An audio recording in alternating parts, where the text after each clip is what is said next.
Assalamualaikum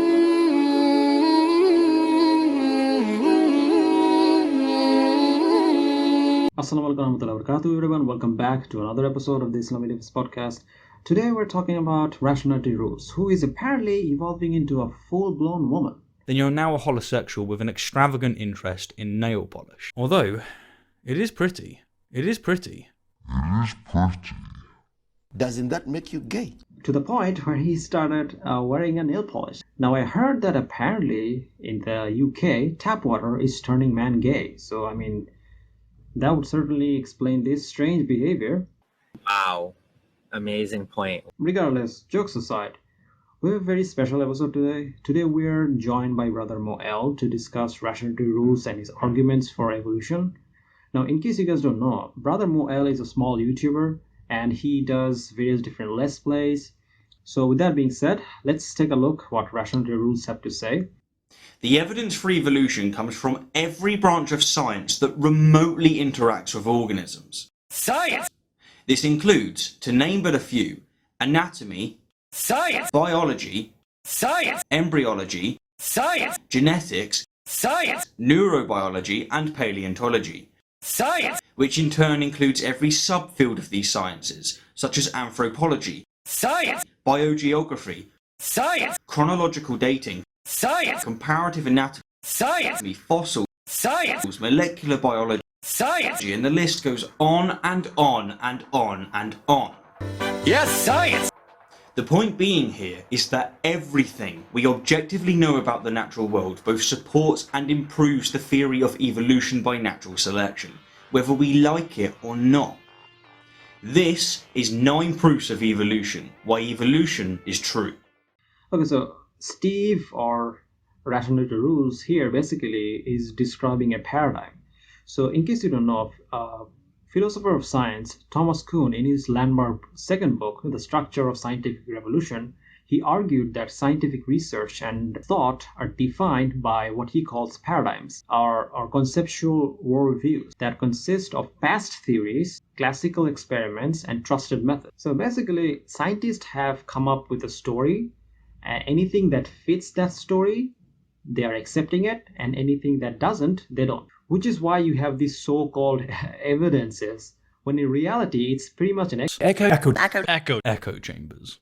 What's worse is that when the data does not fit the paradigm, instead of changing the paradigm, what they usually do is that they find ways to explain it away. In other words, they're using a form of circular reasoning fallacy. However, we'll discuss that in more details, inshallah, and we'll show how much evidence does not fit the current paradigm of evolution. Again, please watch my previous videos on my evolution playlist for more references and evidences to know what I'm talking about. So, Brother Moel, what are your thoughts on Steve and what he said? Do you think scientists have overwhelming evidence for evolution, or do you think that they only accept evidence that fit their narrative? Assalamu alaikum, peace be on all. This is Moel from the Philosophical Muslim channel, being featured by Islamic Defense. I'm doing a succinct response to 9 proofs of evolution by Rationality Rules. Before tackling his first 5 points head on, I would like to briefly explain that as an atheist, Rationality Rules is presupposing philosophical naturalism, but leaning towards methodological naturalism, which is not a worldview, but rather a presupposition in the philosophy of science, and he is doing so for materialistic empirical explanations about the origin of man through the scientific framework Darwinian evolution. However, he comes off as a scientismist as he claims Darwinism as the truth of the matter. Now, in his first 5 points, he discusses convergent evolution, in other words, homoplasy. Convergent evolution is a label for a mystery. Homology, as opposed to homoplasy, is an assumption that all of the similarities that we see in biology are a result of common descent. That in of itself is a circular reasoning. However, since in his first 5 points he focuses on homoplasy, which means similar traits are not directly caused by common ancestry, he falls into an ad hoc argument based on the assumption of common descent that we evolved from one direct organism, which is an inference predicated on our limited observation. Here is something I would like to mention that I've obtained from a lecture by Sabur Ahmed. Both of the following thoughts are naive. Humans and chimps must share a common ancestor because they are so similar. And humans and mushrooms must have arisen independently because they are so different. Within a probabilistic framework, there is no must in either case. Evidence and Evolution, Cambridge University Press. Regardless, let's continue and see what else Steve has to say. Well, the first two lines of evidence that I'm going to present both come from the comparative anatomy of whales to land mammals. We've long known that despite whales looking like fish, they're mammals, because just like mammals and unlike fish, they give birth to live young, feed their young milk via their mammary glands, breathe through two lungs rather than gills, have skin and hair rather than skin and scales, and they're warm-blooded. Now this alone strongly implies that they share a common ancestor with land mammals, but what really makes this suggestion even more compelling, and what I'll offer as a first line of evidence, is the curious bone structure of their flippers. Within their flippers, whales have, just like the forelimbs of land mammals, finger, hand, wrist and arm bones, which can be easily explained if these bones are repurposed forelimbs, but are remarkably hard to explain if they're not. As after all, these bones have very little in common with non-mammalian fins, and yet a great deal in common with the forelimbs of land mammals. Here he's committing the false cause fallacy. Just because there are similarities between two things does not mean they come from one another. For example, both martial arts superstar Donnie Yen and popular K-pop singer J-Hope from BTS look similar. Now, does that mean that J-Hope is related to Donnie Yen? Of course not. One lives in Korea and the other lives in China. One is a rapper, the other is a martial artist. So this shows that just because there are similarities between two things does not mean they're related. For example, there are many other planets that are similar to Earth. Does that mean that Earth came from those planets? Of course not. So this is a very absurd logic. However, this whole similarity argument started a long time ago, in the 80s actually. In the 18th century, Britain's most influential anatomist, Richard Owens, came up with the concept of homology and analogy. Homology means that when there are similarities between two species due to physical structure, and analogy means when there are similarities between two species due to action. You can read about this in Evolution: The History of an Idea by Peter J. Bowler, page number 125. Now, Darwin believed in a common ancestor and the tree of life. He argued that every species comes from a common ancestor. Now, this is the same view announced by Steve. However, what Steve fails to understand is that this is a clear-cut example of circular reasoning. Here is Steve's argument. Premise 1. There are similarities between a whale and mammal bones. Premise 2. Similarities can only happen if they have a common ancestor. Conclusion. Therefore, whales must have a common ancestor with mammals. Now, if you notice carefully, the second premise is never justified. What makes him think that a similarity can only happen due to common ancestry? I mean, Steve have simply assumed this premise to be true. However, he never provided any evidence, reason, or logic to think this. Because the truth is, similarities can happen due to a number of reasons that has nothing to do with common ancestry. So this is a classic example of circular argument. You can't just put your theory or assumption in your premise without any justification. And this is just not me saying this. Another philosopher of science named Ronald Brady have also argued the same thing. He said in his book on independence of systematics, once the problem above is recognized, it becomes obvious that the strategy by which we replace a description of an empirical condition with its explanatory hypothesis is self-defeating. We must still advance an account of the empirical condition to be explained. We still need a name for the relation of identity, common position in a common plan, found within the data. If we fail to supply this, we fail to distinguish empirical problem from explanatory hypothesis. And once this has happened, we have no independent evidence with which to test or support that hypothesis.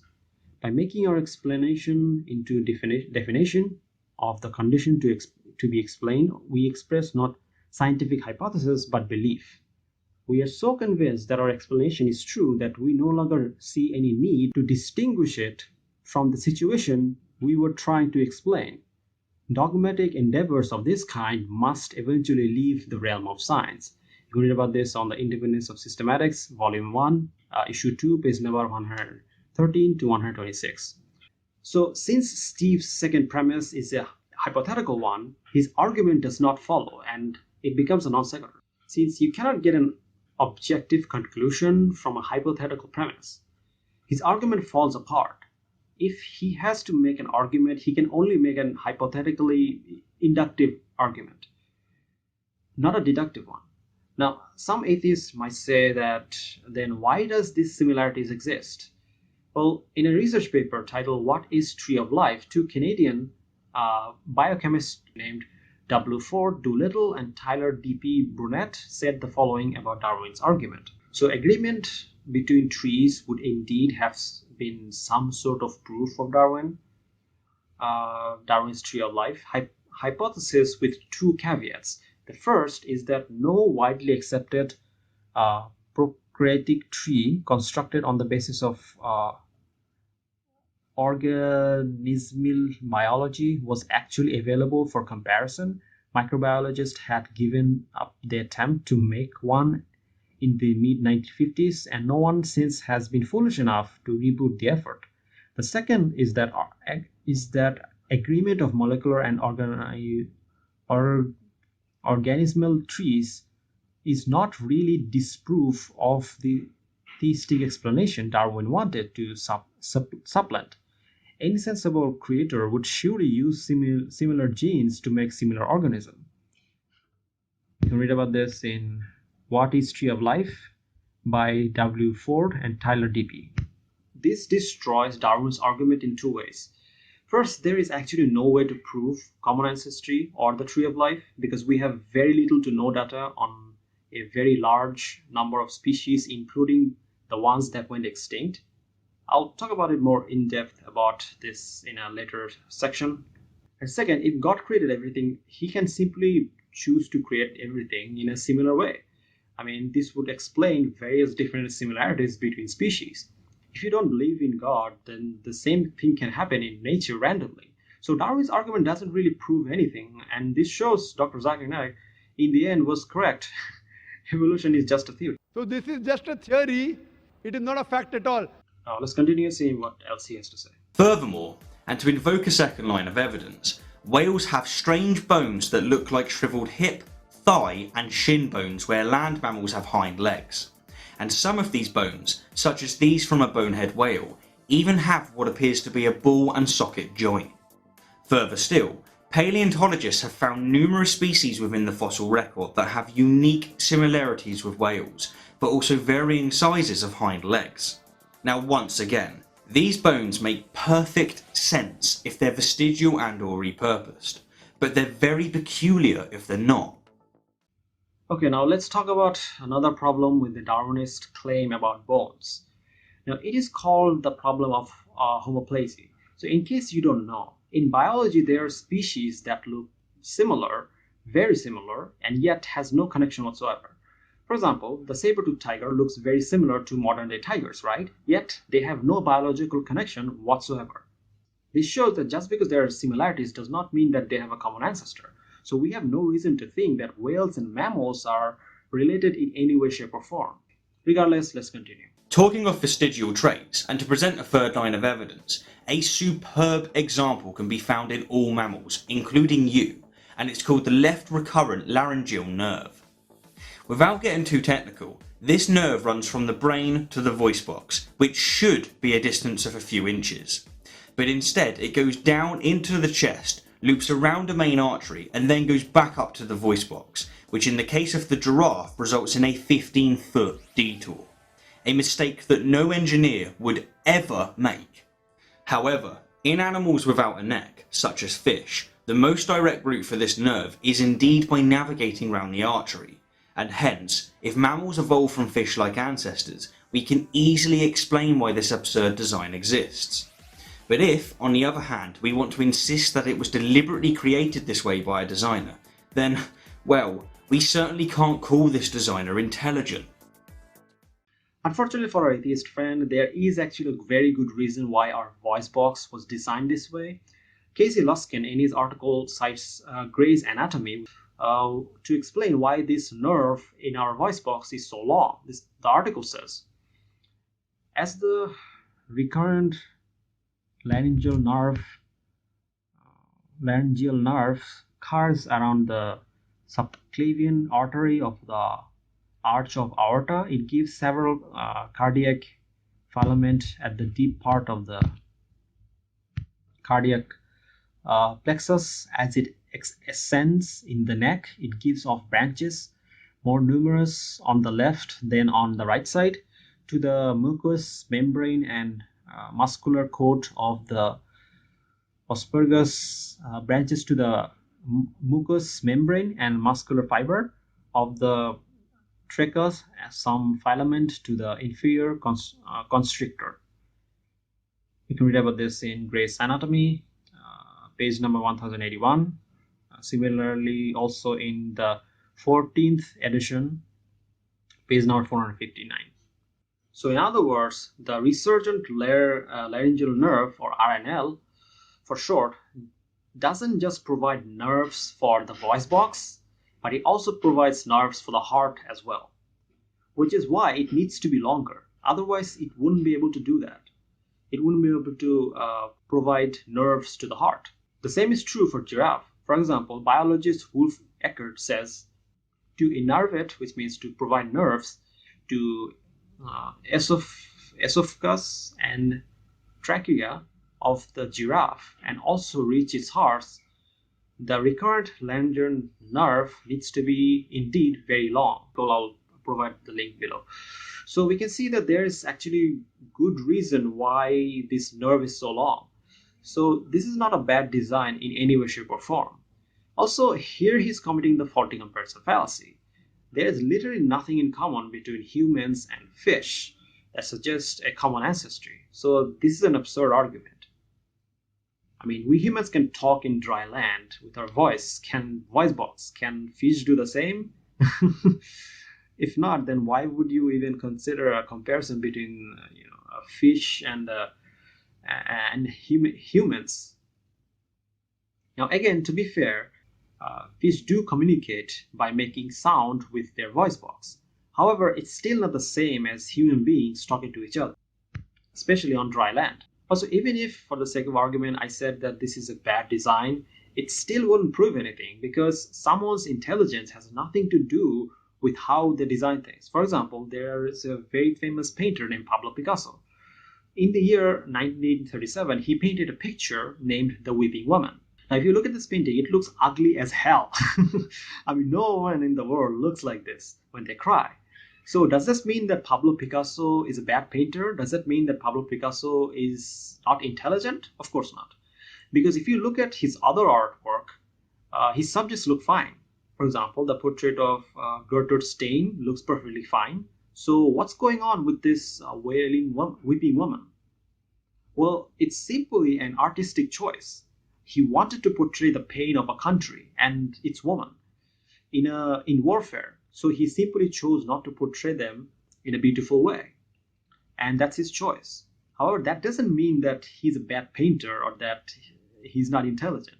Either way, the point is, just because something looks like it was badly designed does not mean there is no intelligent designer behind it. An intelligent designer can simply choose to design something that doesn't look perfect. He could do it for a number of different reasons. Regardless, let's see what Brother Moel has to say in regards to this. In terms of the vestigial traits found in all creatures, including humans, the laryngeal nerve, or larynx, runs from the brain to the voice box.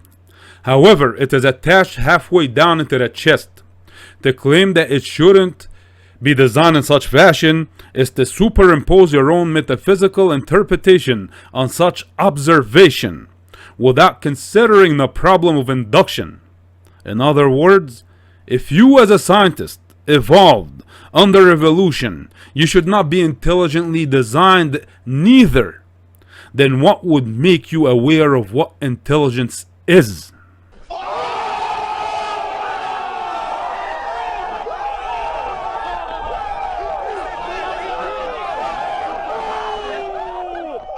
This sums up the arrogance embedded in most humans who reject the existence of a divine intelligent being by not accounting for their intelligence to begin with and yet defying it heedlessly.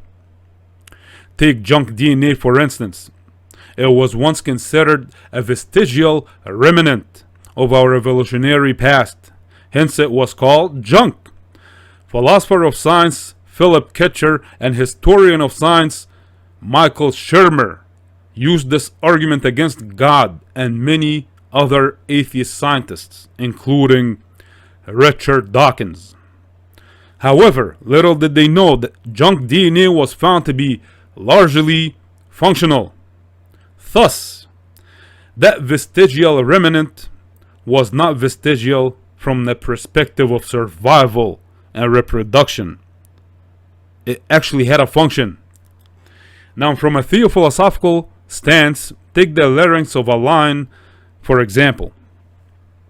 It's attached deeper halfway down into his chest than other animals for a stronger, deeper roar. While on a giraffe, it's just ridiculous, according to the biologist. But when do giraffes ever use their voices or need it? Perhaps it's low enough for the giraffes to hear it as they hum. Nonetheless, its function on humans, without superimposing, could be to serve a theophilosophical purpose, as the mind or brain must correlate with the spiritual heart, which resides in the actual organ of the human being. Thus, if what comes from your brain out of your mouth does not correspond with what's in your heart, you may fall into hypocrisy.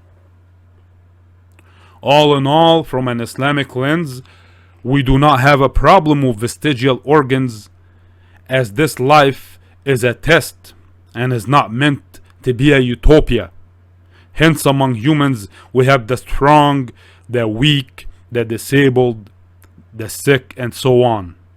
And that's all I have for now. Thanks to Islamic Defense for featuring me. Until next time, peace out. Assalamu alaikum wa rahmatullahi wa barakatuh. Now let's continue and let's see what else he has to say. Now, the fourth and fifth lines of evidence that I'm going to present both come from DNA sequencing, which, for those of you unaware, is the process of determining the precise order of nucleotides within a DNA molecule, which put simply means that we can compare the DNA of one organism to another, and in doing so, see exactly how closely related they are. Needless to say, by doing this, we have made many outstanding discoveries. But perhaps the most extraordinary, and what I offer as a fourth line of evidence, is that all living things are related, and that therefore all living things share a common ancestor. Seriously, of the DNA that is comparable, you share 97% with a chimpanzee, 80% with a cow, 60% with a fruit fly, and 50% with a banana. Now, most of us have heard this fact before and treated it like it's just a bit of trivia, including myself, but it's far more than this. It's unimpeachable proof that all living things share a common ancestor. And considering that all living things don't look the same, it's overwhelming evidence for evolution.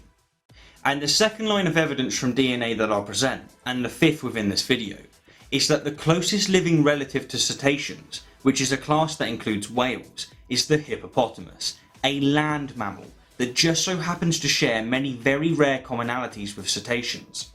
For example, both mammals are nearly hairless, do not have sweat glands, have remarkably thick bones, are encased in dense fat, have multi-chambered stomachs, give birth to their young underwater, feed their young underwater, and communicate with their kin underwater. Now, all of these similarities once again make perfect sense if cetaceans and hippos share a common ancestor, as their DNA screams, let alone suggests. But if they didn't evolve from a common ancestor, then all of these similarities are one hell of a coincidence, and DNA is the greatest troll in history. Okay, so his argument is that since there are DNA similarities between two species and since they don't look alike, therefore it proves common ancestry. Okay, then it logically follows that if we find DNA differences between species and they still don't look alike, then that proves this theory false, right? Well, unfortunately for our atheist friend, this happens to be exactly the case. So the reason you hear this humans and chimps have a common ancestor is because similarities between chromosomes. However, in 2010, a research paper published in Nature showed that actually human and chimp chromosome are not that similar. They found more differences between human and chimp chromosomes. What's worse is that scientists also make the same claim using genes, more specifically a particular gene named cytochrome C. The argument is, since this gene is similar to chimps, that proves common ancestry with chimps. However, this is also false because if you compare other genes like cytochrome B, you get completely different results and completely contradictory different results. As a matter of fact, if you create a tree of life based on different type of genes, then you will likely get completely different contradictory tree of lives every time. However, if Darwin's theory was real, we would get consistent tree of lives. We wouldn't get contradictory tree of lives. I mean, this is such a massive problem that a recent research paper published in Science Direct also criticized it. Professor of genetics James H. Denegan and Noah A. Rosenberg, in the abstract of the research paper, said the following.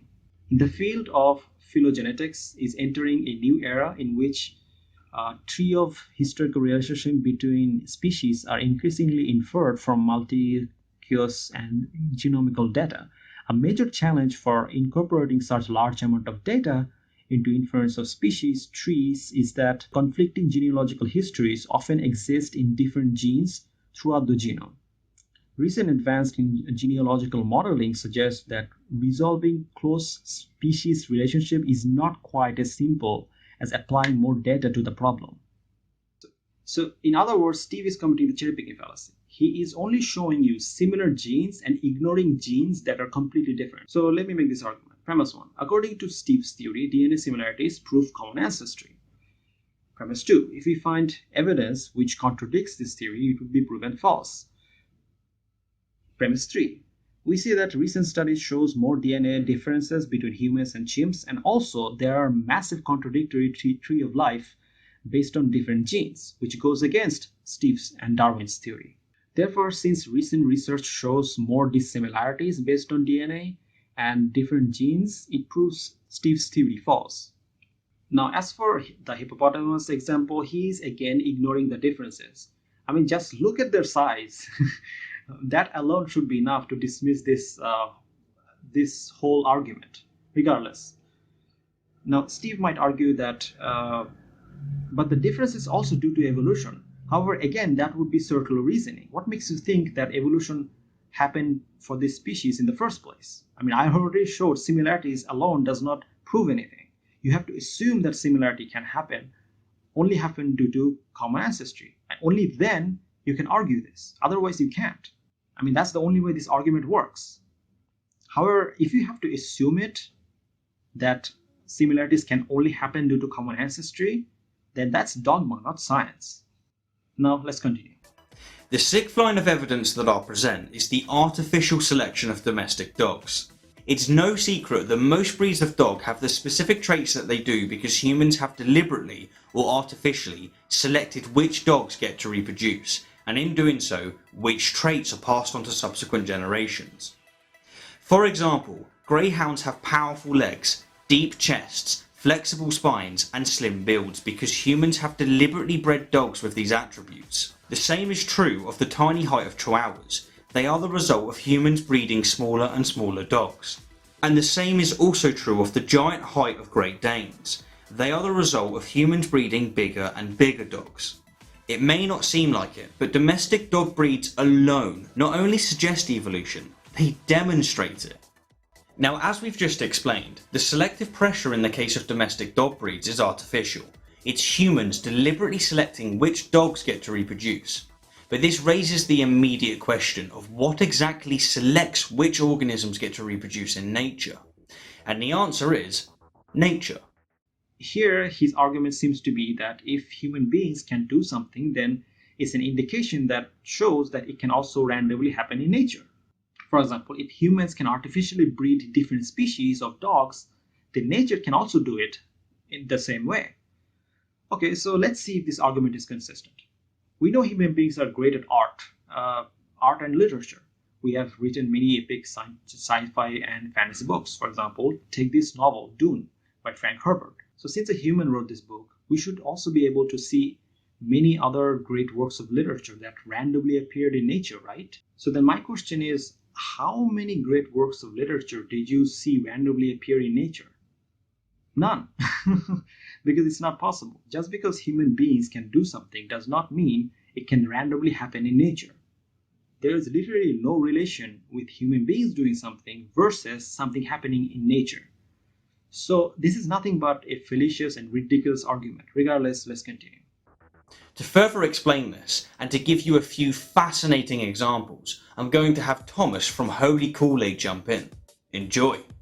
This first example is a bit of a celebrity in the world of evolutionary biology, the peppered moth. During the Industrial Revolution, coal plants dumped out enough air pollution to kill the light-colored algae on trees and coat the foliage with soot. The light gray moths, which once blended in against the bark of the trees, were now exposed and were picked off by birds and other predators. But a small percent of the population had a rare genetic mutation that led to dark-colored wings. This beneficial mutation gave them a survival advantage, allowing them to camouflage in with their changing environment. Before long, the majority of the peppered moth population were the darker variety. But in the 1950s, clean energy reform reversed this trend, causing the dark moths to be more vulnerable, leading to a resurgence in the lighter-colored moths, who were still the dominant variety in the less polluted countryside. Now that genome sequencing has become available and affordable for scientists, researchers at the University of Liverpool have pinpointed the exact mutation that caused the color change. Okay, so I'm actually kind of shocked that Holy Koolaid is using this example. The experiment was pretty much a hoax.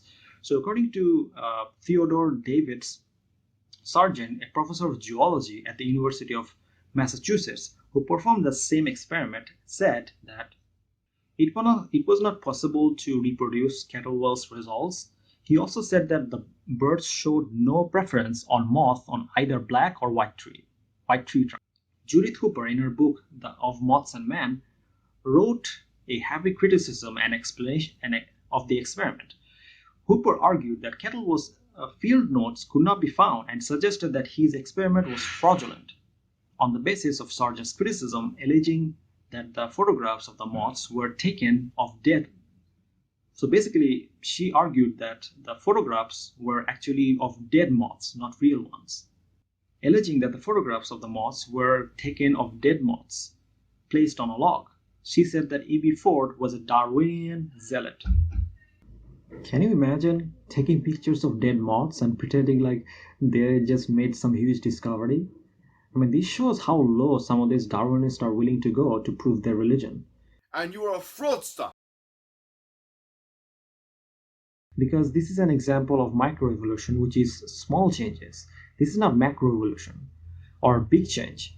It's not like the paper moth all of a sudden turned into a bat. So I don't have any issues with this because we know that change like this, like small change like this, happens all the time. Also, this just shows change in one species. Just because one bug-like creature underwent minor change does not mean that all species did. It definitely does not mean that they changed to such an extent that it created new species. The real challenge for Darwinists is to show that macroevolution happened for all species. Now, again, listen to my argument very, very carefully.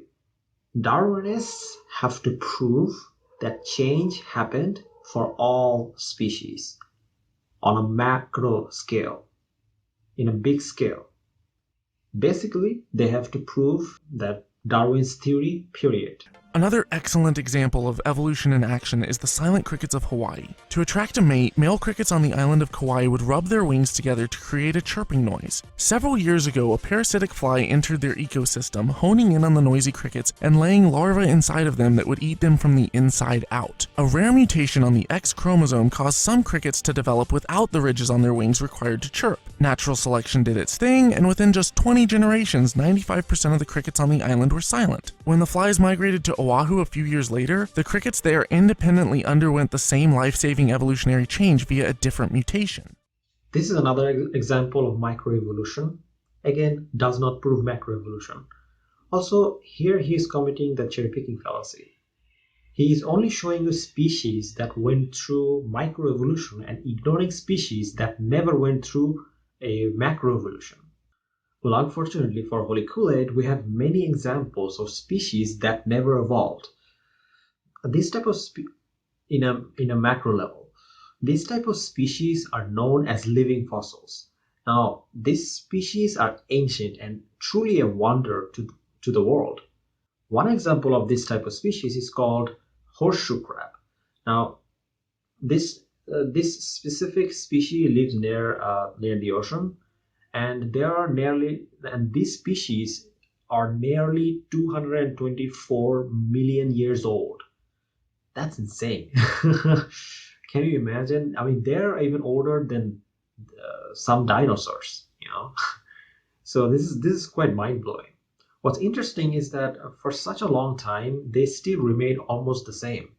Now, how is it possible that a bug can change in just 20 generations, and yet this species have almost never changed in millions of years?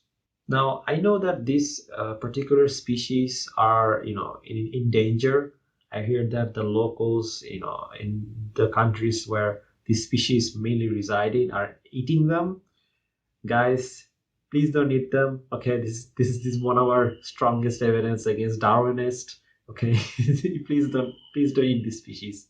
Okay, they're really incredible species. They're very, very old, and subhanallah, this just shows that the incredible nature of how old some species can be. I mean, 224 million years. That's a long time. Regardless, let's continue.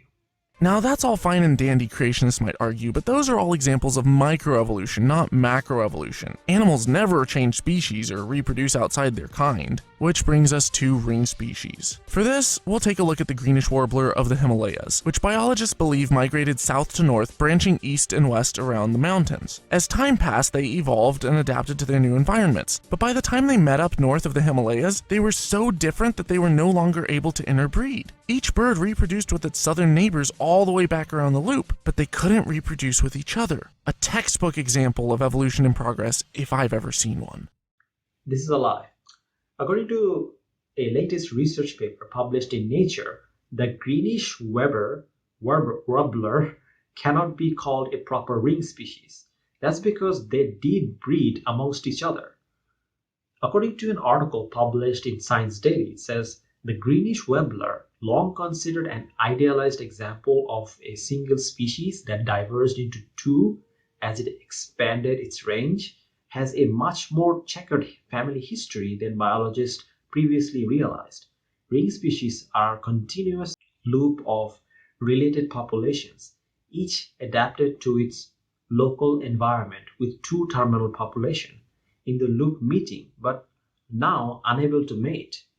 But an in-depth genomic analysis reveals that the greenish warbler's genetic migration through Central Asia involved periods of geographic separation and hybridization. Since early observations in the 1930s, biologists have thought that the terminal subspecies incapable of mating.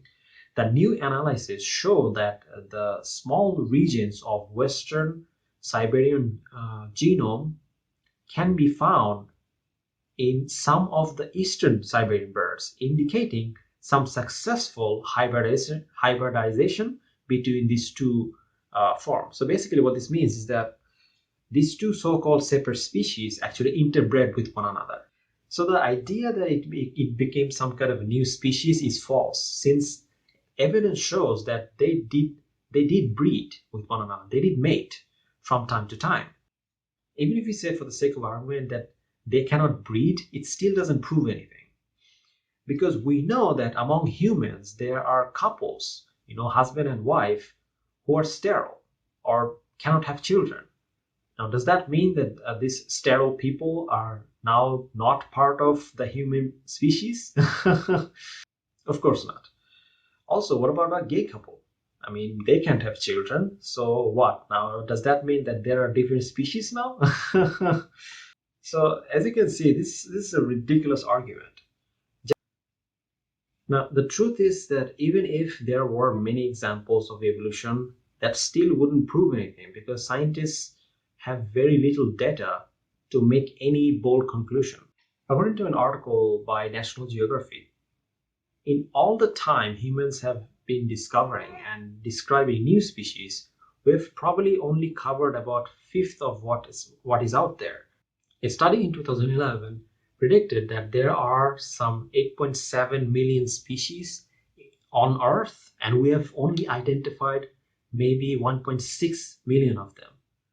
Also, I'm not even counting all the species that went completely extinct, which could be billions. So the point is, no amount of evidence of evolution can prove that macroevolution happened for all species. If scientists do argue that, then it would be a fallacy of history generalization. So in the end, I say, as Dr. Zakir Naik have said, evolution is just a theory. So this is just a theory. It is not a fact at all. Because it's literally impossible to prove the claims of evolution, the claims of Darwin. Because you will always fall into the fallacy of generalization. You cannot make claims about all species when you only have like 5% of the data or 10% of the data. And even within that, you're not sure whether, common ancestry exists or not, since much of it is just speculation. It's kind of like trying to guess what someone's birth date is by looking at their hair. This is absurd. Now, I know some people who will argue, and some people some people I know personally who believe in evolution and who argue, going by the evidence is still the best option that the scientists have, which is fine. I'm not saying that you shouldn't, study in this field. You shouldn't study evolution or, use it as a tool. I'm not saying that. What I am saying is that you can make objective claims based on evolution. For example, sometimes people give the example of a picture. They say that, well, I mean, when we look at a picture, we cannot see everything, but we can still see what's going on. We can have an idea, right? And if the scientists were doing that, that would be great. But the scientists are not looking at a picture and saying that what this place looks like. No. What the scientists are doing, they're looking at the picture and they're trying to guess what the whole universe looks like. I mean, I wish they were just looking at the picture and trying to guess what is in the picture, but that's not what they're doing. So the comparison doesn't make sense. And even if you look at a picture and then you say that, okay, so this looks like the picture, and from this we can get some idea of what this place looks like, you would still be wrong. Because a picture is not a proper or a perfect representation of what that place actually looks like in real life. So, because a lot of things go missing in the picture. So again, it would be fallacious for you to think that by looking at a picture, you can guess something about the place. But anyway, with this, I'm done. Again, thank you guys so much for watching. I know I didn't talk about human evolution, which is something that I will discuss, inshallah, in my later videos on evolution, but there's no evidence that human evolution ever took place. and that is my logical statement. I can say that confidently. Also, if you guys want to support my channel, then please consider becoming Patreon. These videos take a lot of time and energy to make, and I would really appreciate it. And the links, all the social media links will be in the description. Also, don't forget to like, share, subscribe. Also, I want to thank brother Mo L for joining me in this video. Definitely go check out his channel. He makes great content. And if you guys like let's plays and video games, then you definitely like his channel. So definitely go and check that out. He also makes oftentimes repetition videos, so yeah, and go show him some support.